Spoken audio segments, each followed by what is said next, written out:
in, ladies and gentlemen, to MBR, or as we like to call it around here, Nothing But Rants, the show where I find topics that I'm oddly passionate about and I pontificate upon them. These are not hot takes, but rather takes that I'm hot about. What's up? You like that? You really like that?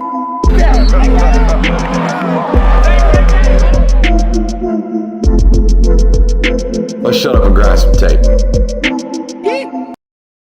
What is up, ladies and gentlemen? Welcome into the Film Guy Network on a fabulous Sunday afternoon. I love this show. The more and more I do Sunday reaction shows, the more and more I think I've grown fond of them. And to be honest, analytics tell me you guys have as well. I think our number one show last week was the Sunday reaction show.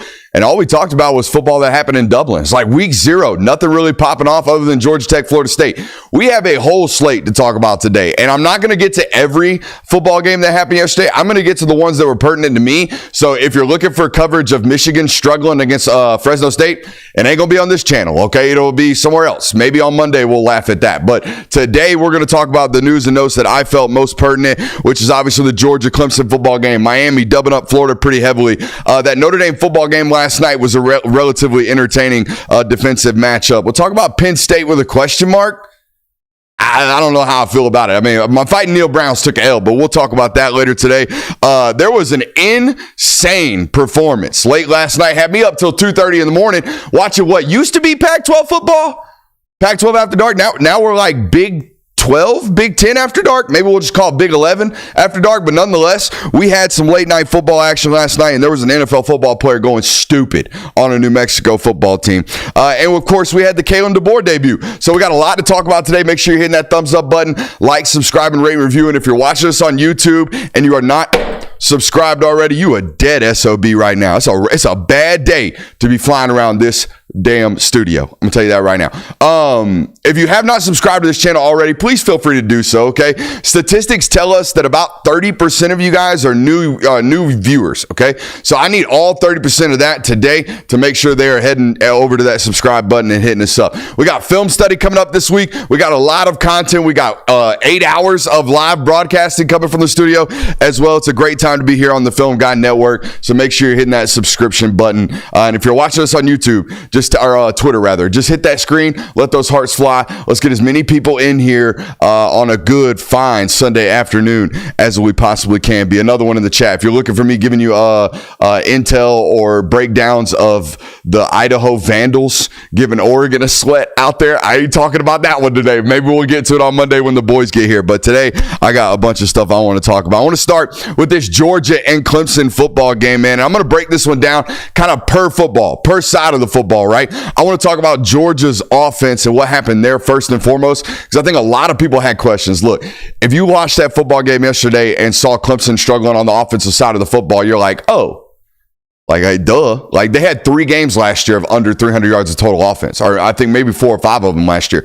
They were not great offensively. I think a lot of you kind of maybe expected that. I think even when we did our score predictions Tuesday before the game, we said nobody predicted Clemson to score more than 17 points. So I think we all expected some type of rock fight offensively from Clemson. I don't think we expected Georgia to kind of stagger out of the gates like they did for an extended period of an entire half. So I want to talk about why and what happened, right? Because I think a lot of people, when Georgia struggles offensively, you just assume it's either play calling or lack of execution or you're getting beat, whatever it is. You're probably wondering, why are we only scoring 6 points? Why does it look constipated? Why does it look stagnated on the offensive side of the football? I thought the first half went down exactly offensively for Georgia how I thought it would, but differently, okay? And I'll explain that, right?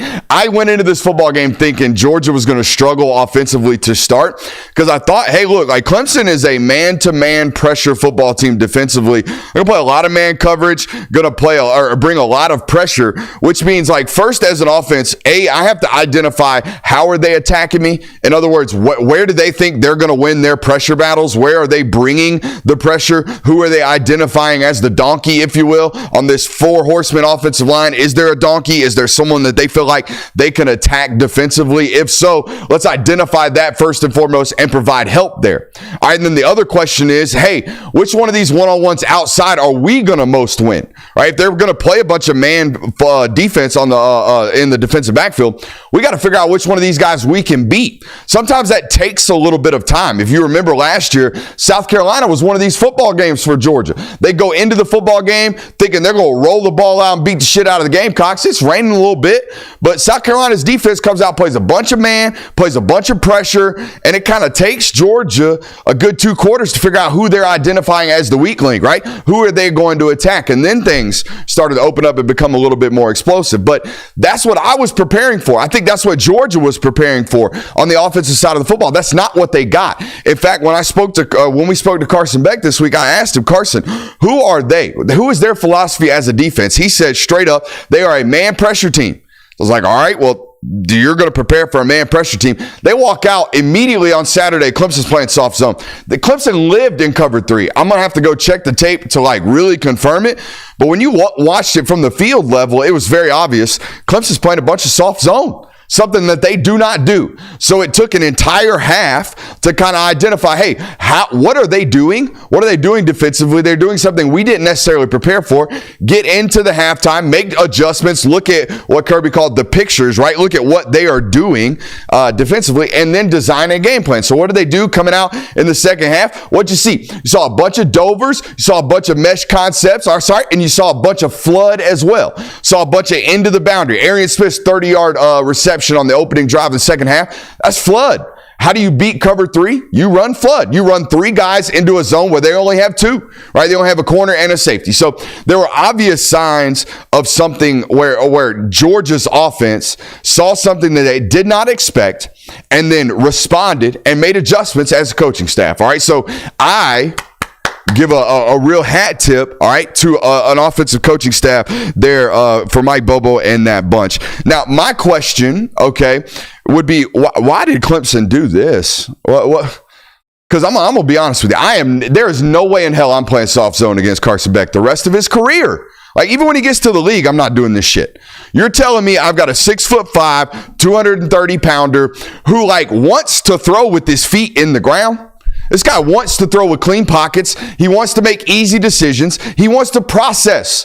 This guy does not want to extend. He does not want to create. That's not his best abilities. His best abilities are right here and right here. Okay, when he's most consistent here and when he's most consistent here, you are not beating him. He's very, very much so Peyton Manning, Tom Brady-esque in this sense, where I am not going to allow either of those individuals to just say, hey, we got 4 quarters of zone today.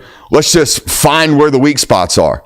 Dude, he found London Humphreys on that drag route so damn clean. Look, both the safeties and linebackers off, looking straight down the field. Everybody bailed out. It was damn near a no-look pass if you go back and watch that on Saturday afternoon, where he throws it across his body, hits London Humphreys right out in front of his face, runs for 45 yards afterwards, because he just, with his eyes and everything else, and his body language and everything else, just took all the defensive backs and all the linebackers up out of the picture and then hit that drag route. It's just, I'm not going to allow you to do this. I'm not going to allow you to just say, hey, they're playing 3, they're playing 4, they're playing 6, because there is no disguising coverages. Pre-snap, the read is one read. He's going to identify it. He's going to know what you're playing. If you change it post-snap, he's damn sure smart enough to see it. Okay, so I just don't know why they chose this game plan other than one of 2 things. One, Clemson didn't think they could cover you, which is pretty daunting. Like, if Clemson doesn't think you can cover you, Clemson thinks they can cover everybody. Clemson tries to play man coverage against that 2019 LSU team. Clemson thinks they can man anybody. If Clemson doesn't think they can man you, you must have really, really good weapons. All right, at least for that defensive staff to be scared of you, or they were hurt. Shelton Lewis, their starting corner, was out of this football game. All right, so, but they still had an NFL corner in Avion Terrell on the other side, and Troy Stellato is no damn scrub either. I thought he played relatively competitively. I was very bamboozled, okay, by the defensive game plan from Clemson. I didn't like what they did. I thought they strayed away from their defensive philosophy in a football game where they were relatively outmatched from a skill set standpoint anyways. So not only are we going to do what we don't do, we're not going to do it as well as we normally do. I thought it was a relatively decent or relatively bad game plan from a defensive philosophy standpoint, but I can justify it because they were banged up. One thing I will tell you, that defensive line, they are real. They are real, but the team speed is a problem. The team speed is 100% a problem for those guys, and we'll talk about that here in just a little bit towards the end of this when we give you our overview. I'm very curious as to see what Clemson does moving forward in terms of a defensive philosophy as they get healthy. Do they go back to that really super hyper-aggressive style of defense and defensive philosophy that they normally do? I want to talk about this Georgia defense now on the other side of the football. First of all, going into this football game, okay, last year, we told you, Clemson led the nation in plays per game. Clemson ran 76.8 plays per game last year. Led the nation. You know how many offensive snaps they took on Saturday? 51. 51 offensive snaps. Now, Georgia got their ass off the field pretty relatively quickly on a lot of these possessions. However, that's a football team that squatted on it on the offensive side of the football. They did not play their game on the offensive side of the football.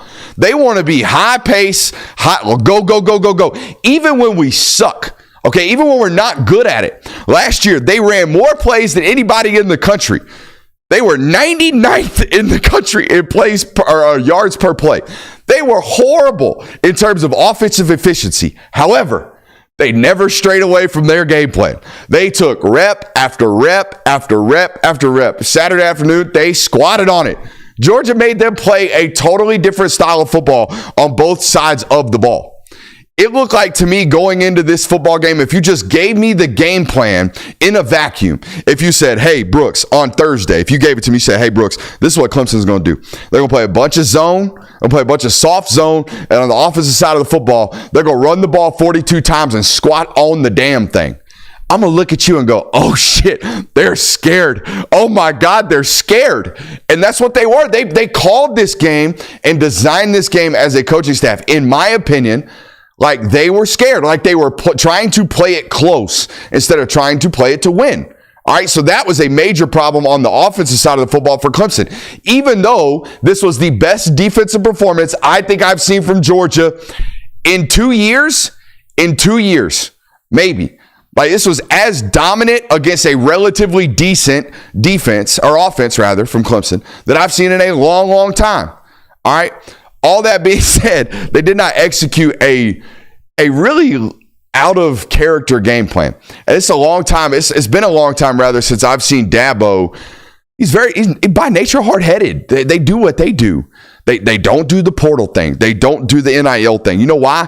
It's not. They do have a moral compass. Don't get me wrong. But it's because he's hard-headed. He's got his own way of doing things. He does them the way he does them.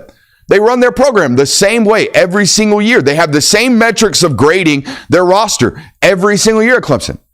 Yet you get into this game and you change everything. You change your identity defensively. You change your identity offensively. I don't know how he thought from a game plan's perspective he was going to go out and win that football game, in my opinion. Now, talk about the domination defensively for Georgia. We got people in the studio. How many tweets did you see about Georgia's quote-unquote safeties and how good they were? Go after the football game, I saw shitloads of them. Everybody talk about safety play. Oh, my God, Georgia's safety's best in America. Malachi Starks, best safety in America. Guys, he was playing nickel. The dude was playing nickel yesterday. Did y'all not notice? He played a completely different position. He started the football game at safety, Ja'Cory Thomas at star, Dan Jackson at the other safety. 2 possessions in, they put KJ Bolden at safety. They roll number 24 down to nickel, and he has the best game I've seen a nickel defender have at Georgia.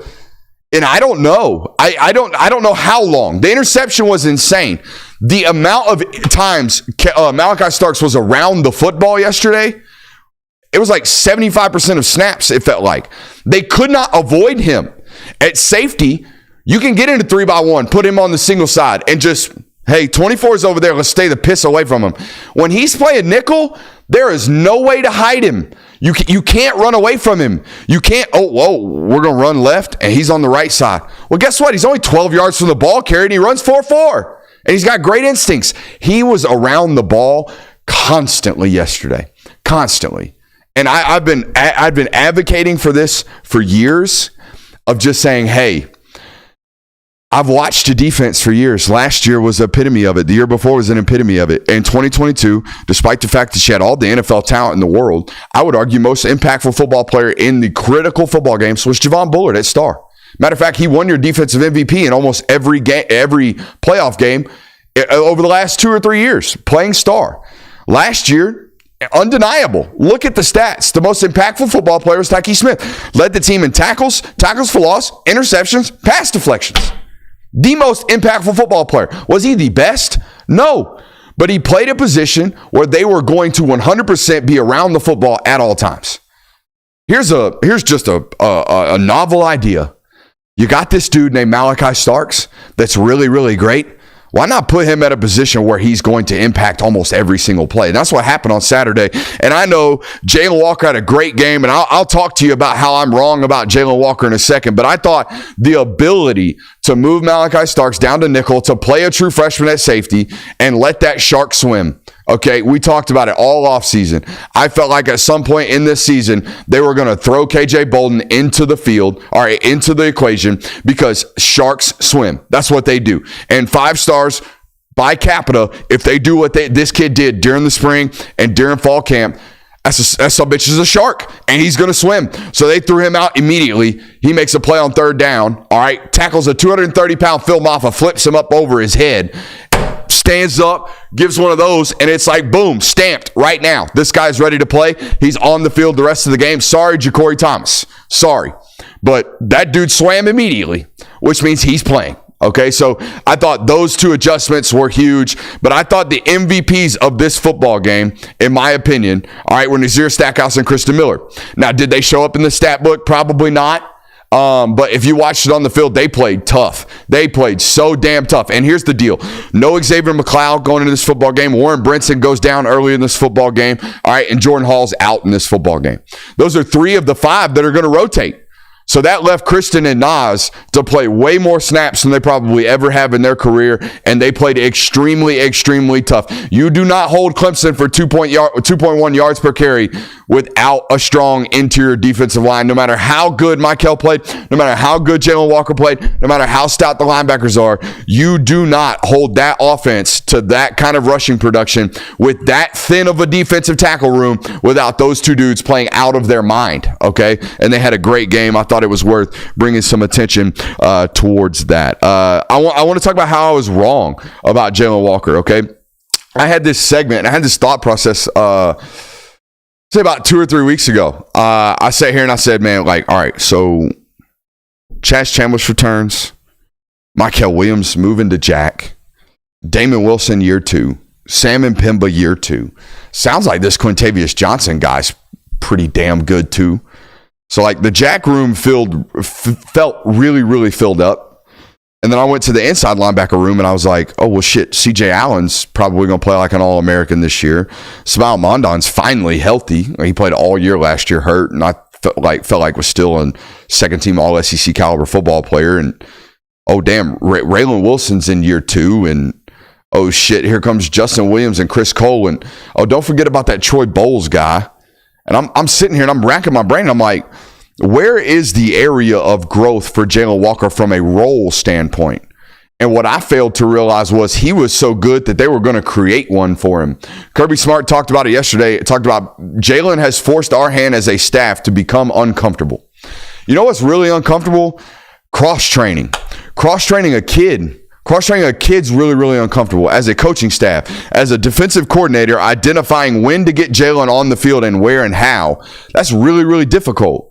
Okay, and it also it forces you to be uncomfortable even during practice, because the kid's got to bounce around during practice between position coach and position coach. And not only does he have to be comfortable doing that, your coach has to be able to, oh, Jaylen's with us now. Let's focus on Jaylen and handle that in the midst of practice. And oh, by the way, it's not just practice. I saw them warming up differently with Jaylen yesterday.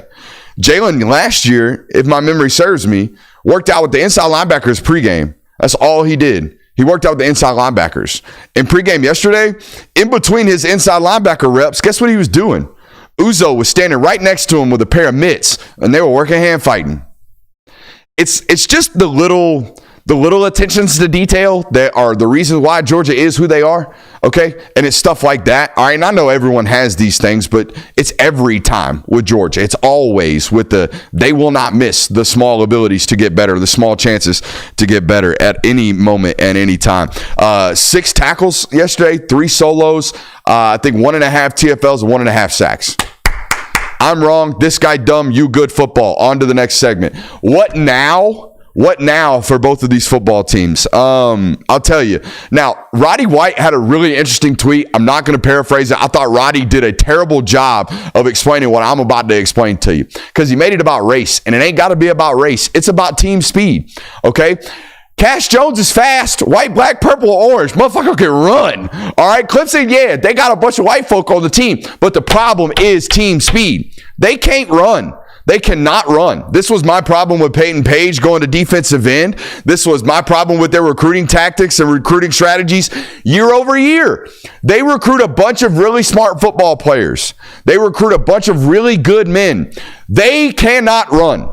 They had a 280-pound TJ Parker playing defensive end. They had a 315-pound, not Peyton Page, Peter Woods playing the other defensive end. I love Peter Woods. Peter Woods is going to play on Sundays for a long time as a 3-tech.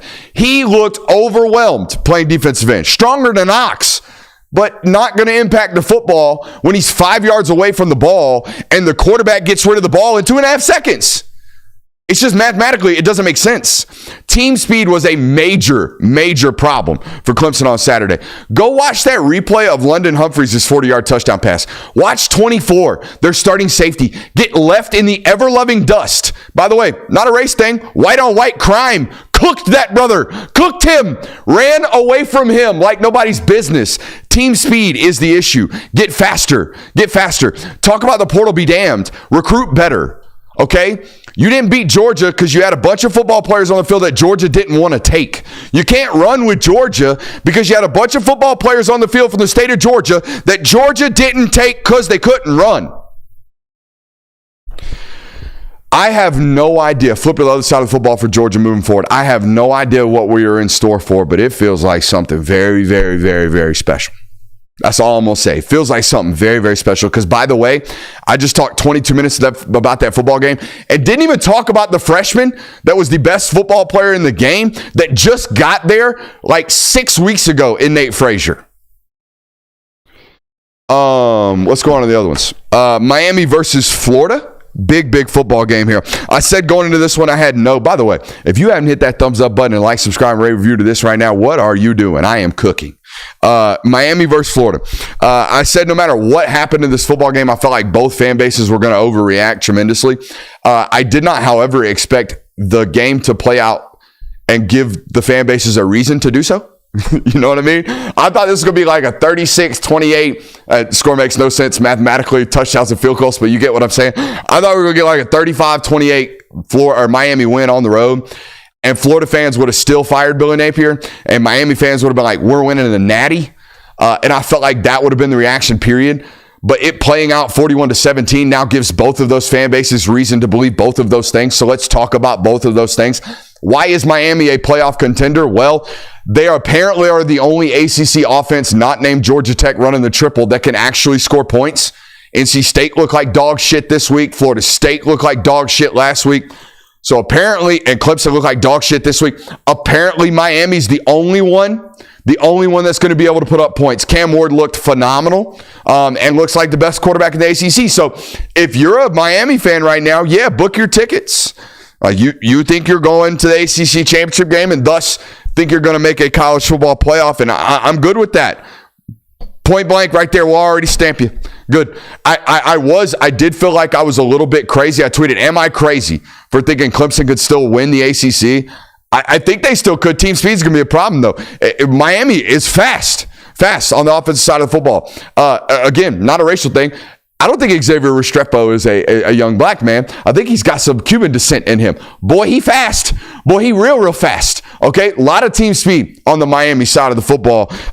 So I worry about that matchup for Clemson anyway. So if you are a Clemson or a Miami fan and you watch that football game going on the road, defense looks stout. Offense looks super explosive, fun, dynamic. Quarterback look loose. Quarterback look confident.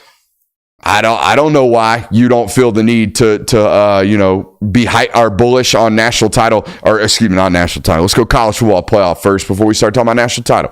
I see in the chat, does Florida even lift? No, their strength and conditioning coordinator left them in the middle of the summer. So yeah, pretty underreported story that the strength and conditioning coordinator was like, "Yo, homeboy cooked. I'm out." Mid-off season. Looking for a new job? Nah, just trying to get the hell out of this one. Florida on the other end. You already doing it. I went viral yesterday for already tweeting out the buyout clauses because I know you're already Googling it. If you're a Gator fan, you were running to that sumbitch by half. How much I owe this joker? How much I owe this Louisiana Lafayette motherfucker? A lot of money. 85% of his remaining contract. He's owed north of $26 million right now. I already ran the calculations for you on the tweet. 26 mil plus is what you'd have to pay him if you fired him today. Or even if you fired him at the end of the year, I think you still owe him about 26 mil. Which, it was funny. Be honest with you, I got mixed reports on this because I did get retweeted by a bunch of Florida beat reporters on that one. That one was hysterical to me. Georgia guy, cracking joke, Florida coach, Florida beat reporters, immediate retweet. Boy, I think the writing is on the wall, my man. Anyways, so I tweet that out. We're going viral left and right, looking at the buyout clauses, all this good stuff, and people are tweeting me in the responses. And I got a mixed bag of emotions. I got Florida fan that's like, "Oh, buddy, we rounding the money up already." And then I got Florida fans saying, "We broke as shit. What are y'all talking about? We ain't giving this money out. We are so broke. We still paying the last guy. Ain't no way. We gonna pay this man $250 million, and then we gonna give somebody else $100 million because that's the way it works." We give 10-year deals nowadays. I don't know if y'all pay attention, but when you hire a new football coach, it's like 8 years, $80 million for all of these dudes. So we're going to give out $100 million to get rid of Billy Napier because Miami drugged our ass at home week 1? Maybe. That was part of the response. The other response was like, "Nah, dude, it's over with." So I don't know where they go from here, but I will tell you this. There's precedence for this. Okay, so don't scream broke too quick. All right? Texas A&M is laughing their ass off right now because they paid $78 million for Jimbo to go work out at Planet Fitness during the offseason. Like, $78 million. So they're looking at 26 like, broke, absolute broke. They're looking at that money like, no way. By the way, Indiana, the Hoosiers, basketball state, Indiana just gave Tom Allen $16 million. So if you don't think Florida can come up with 26 after watching that, I don't know. I really don't know what to tell you because I would. I would. If I were a fan of Florida, what do I have hopeful of? DJ Lagway? Why? You think he's sticking around? You think he's happy about what's going on? I almost wanted to tweet about it yesterday, but it was in the midst of Graham Mertz appearing like he was almost dying. You think DJ Lagway wanted to go into that football game? I'm going to say no. You think DJ Lagway right now is like, man, this freshman experience is going to be a breeze? Probably not. Okay, so even all the good reasons to be really, really happy about Lagway, and it looked good. It really did. It looked promising and all that good stuff. The remaining schedule does not. The get off on this season, the start to this season, 100% does not. They were content with you being a loser this year. They were. I guarantee you that fan base was content with 5-7. Okay, they were not content with an embarrassment. That's what they were not content with, and they will not be content with that. All right, they may not fire him tomorrow, but the writing's on the wall. He's cooked. I'm gonna tell you right now. I think Miami could have scored 60 in that football game. Notre Dame road win.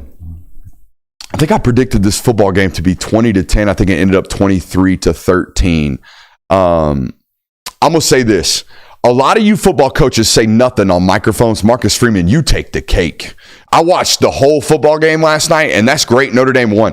I want to talk about the coach speak on the microphone. And I don't remember exactly what man said because he didn't say shit. But the next time Notre Dame's on television, just listen. Just listen to Marcus Freeman and watch him tell you nothing. Okay? Absolutely nothing. I think he talked about opportunities and making the most of those opportunities for 35 seconds. And I think he said opportunities 4 times. And I think he reiterated making the most of those opportunities 3 times. Crazy. The hairline was looking right, and my man is handsome, though. That's all that matters. So on to the actual football game. No offense at all in this football game. Tremendous amount of defense. At one point in this game, Texas A&M was running empty just to get the running back an opportunity to win a matchup. They have no weapons. The Moss Cat was it. Okay, the Moss Cat was it. And I want to undress this Texas A&M offense right quick, just real tight and in a bow. Colin Klein, love what you did at Kansas State. And if you're going to tell Kirk Herbstreit and the television broadcast that Connor Weigman is indeed a willing running or quarterback and that you are indeed going to have the quarterback run as an option in your offense, please go get a quarterback that's actually a willing runner. Because Connor Weigman does not look like he's wanting to tote that rock every time you make him tote that rock. And it's a problem because Kansas State's offense really worked for years because not only was the quarterback willing to tote that rock, the quarterback was a goddamn unit. A unit. Okay? So if Connor Weigman don't have that in him, well then Marcel Reed better get an opportunity. Or the other 6'3", 240-pound quarterback that actually does want to stick his nose in, better get an opportunity because you don't have weapons, bud. You don't. And we could talk about Weigman looking like dog doo-doo in the pocket and the mechanics looking terrible and there being a tremendous amount of inconsistencies in the ball and the accuracy and the location and him going 11 for 12 and him throwing 2 interceptions that were absolutely awful. We could talk about that. But I didn't see an ounce of separation all damn night. An ounce of separation all damn night. So if that's going to be the case, and if you're going to be a quarterback willing offense, well, then you better get a quarterback that's willing. That's my only opinion about A&M's offense. All right, we went into that football game knowing wasn't a damn wide receiver one that a single one of you jokers watching this could name. Not a one. In fact, we played a game, which roster is this? And we named off Notre Dame's wide receivers and A&M's wide receivers, and 3/4 of the chat didn't get it. They got nobody on either side of the football. The difference was Notre Dame did have not only a willing, an able running quarterback in Riley Leonard.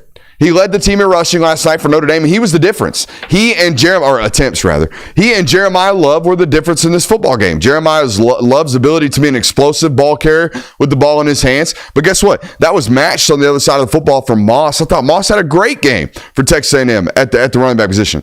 The difference in this football game was Riley Leonard, and it was 10 points, and that was that. I don't love Notre Dame moving forward. You don't either. Notre Dame's in the playoff already. I mean, if you look at the schedule, I got it right here. Florida State ain't scoring on that football team. Florida State could have 15 quarters. They ain't scoring on that football team. I'm telling you that right now.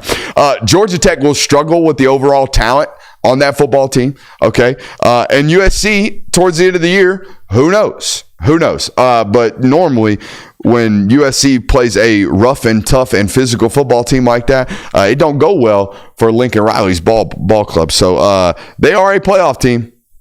I hate to say here. I hate to say here. And by the way, that's 3 football games on the schedule that are anywhere near on the FPI, like Football Power Index, anywhere near like 65% chance or lower that Notre Dame wins. So they're heavy favorites moving forward. And by the way, they can afford to lose one of those games now.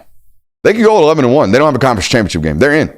Just go ahead and get ready to see the fighting Golden Domes in the college football playoff this year. So that's nice. Let's talk about Penn State. My fighting Neil Browns took an L.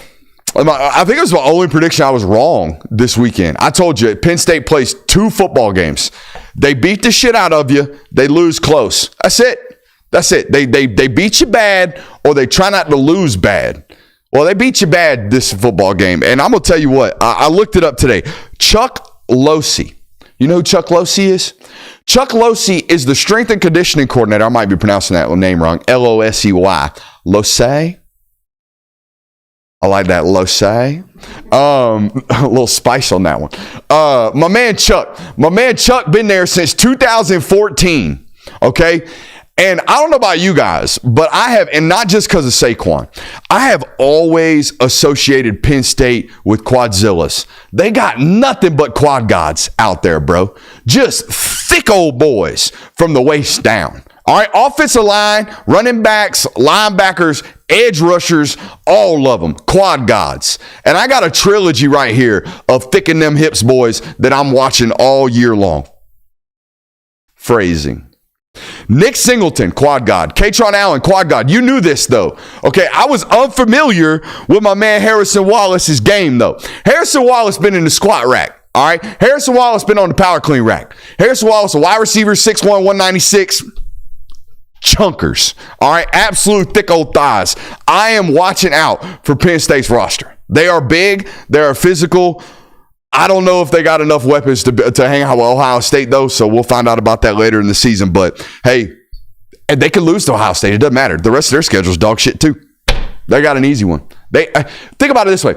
If I told you that West Virginia on the road was the toughest true road game for Penn State this year, you might have an argument, but I think I got a better one. You think USC's got a good home field advantage? I don't.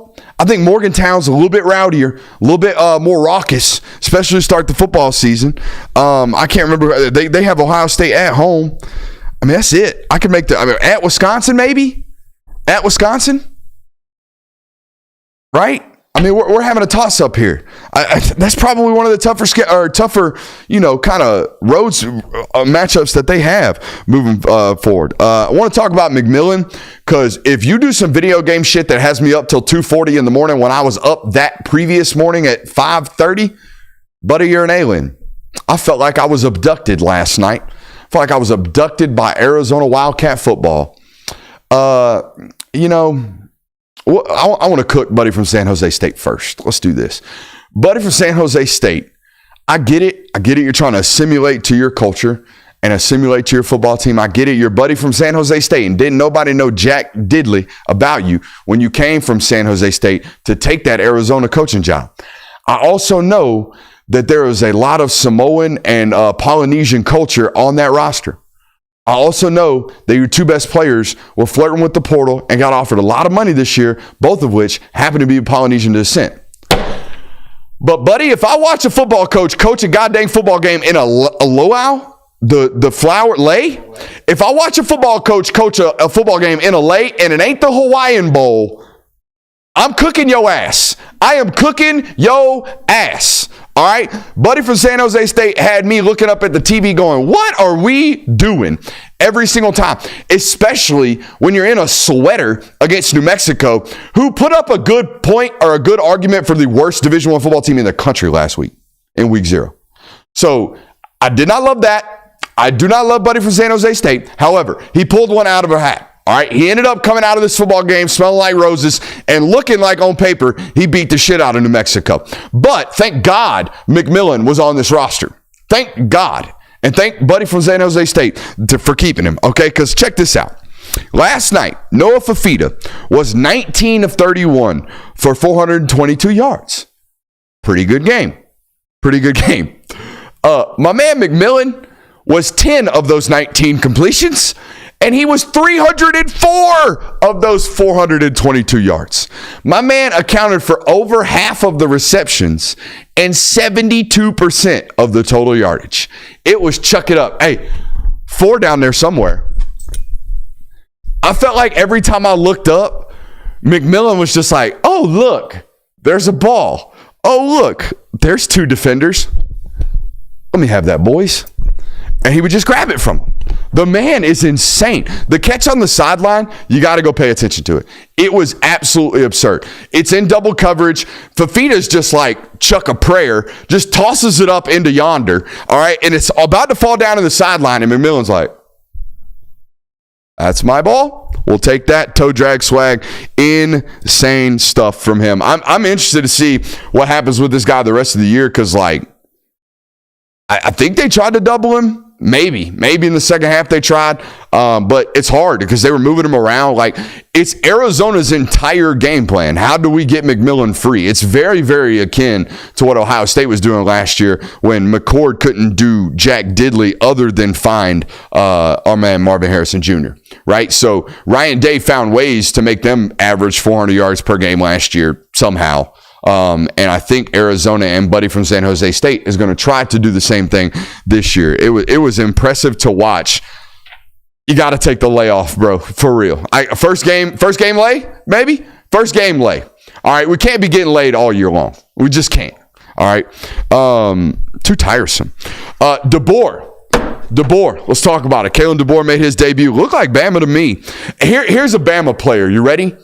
Bama defensive lineman, real thick in the lowers, wearing some type of 90 with the ankle socks, white ankle socks rolled down over the cleats, Tom Brady style.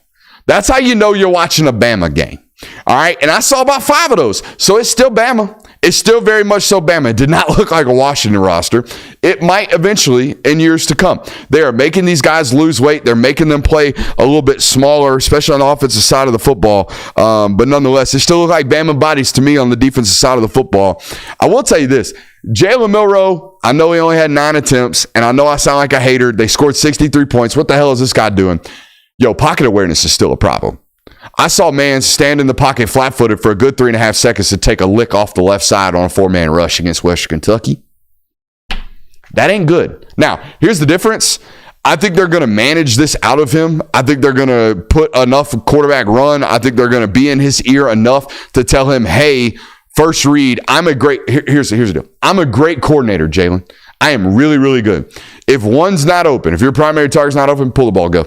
Just pull the ball, go. Just go. Make something happen with your legs. Let's not sit here and try to go from 1 to 2 to 3 to check down in the flat.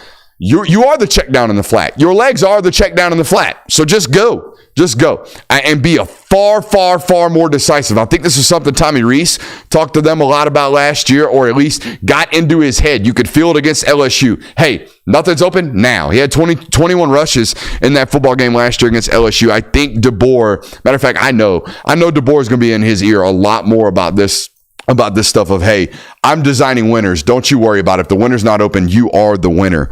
Ryan Williams, huh? 17 years old, 2 receptions, 2 tuds. Not bad. Little Hugo to start the football game. Okay, a little hitch and go on a Western Kentucky wide receiver. That one was pure speed, pure routability, pure offensive coordinator in his bag. Like that, I'm going to put that one on the coach and the corner being from Western Kentucky. The other one, the other touchdown, which I think was like a post or a Dover of some sorts, he catches it, has 2 defenders on his lower body, somehow at like 175 pounds, soaking wet at 17 years old, breaks both tackles, lands on one leg, takes it 30. Stupid shit right there from him. Also, that right there, that's 42 minutes. I don't think I took a breath. If you think you can do that, I challenge you. Come on, bring the shit. No gimmick, no sauce, no graphics, no bullshit. 42 minutes, straight gas, in your ass, all about it. I love you. I will see you tomorrow.